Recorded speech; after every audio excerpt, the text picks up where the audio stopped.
Saudi আরবে যখন একটা মেয়ে সন্তান জন্ম নেয় ওরা অনেক খুশি হয়। যাই হোক, আপনারা পুরাটা ভিডিও দেখবেন, দেখে আপনাদের মতামত জানিয়ে যাবেন।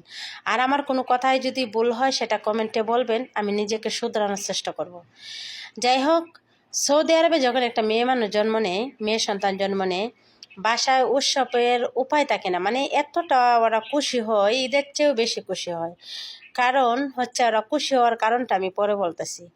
আর আমরা বাংলাদেশে যখন একটা মেয়ে সন্তান জন্ম নেয়, বাপ খুশি হয় না, না ওতে মনে করেন দাদি খুশি হয় না, না ওতে মনে করেন আত্মীয় স্বজন খুশি হয় না। কারণ মেয়ে মানুষ জন্ম নিয়েছে, বিয়ে শাদি দিতে গেলে এতগুলো টাকা লাগবে, এতগুলো টাকা পাইবে কই? পাইতো না। এই কারণে ওরা মনে মনে খুশি হয়, মানে বেজার হয়।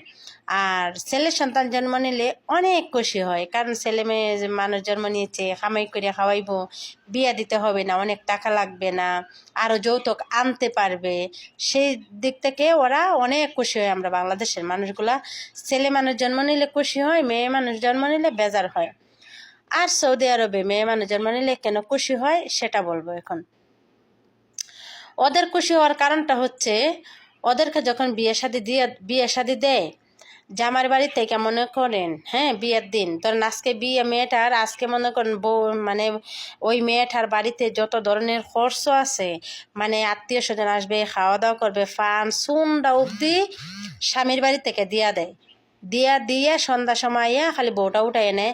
আর বউটার মানে চুল তাইকা পাওয়ার নখ অবধি সাজাইয়া নেয়, ঠিক আছে, স্বর্ণ দিয়ে কইতে গেলে সাজাইয়া নিয়ে তারপরে ওরাই নিয়ে যায়। এই কারণে ওরা খুশি। আর ছেলে মানুষ হইলে ওরা আগে চাকরিজীবী হইতে হবে।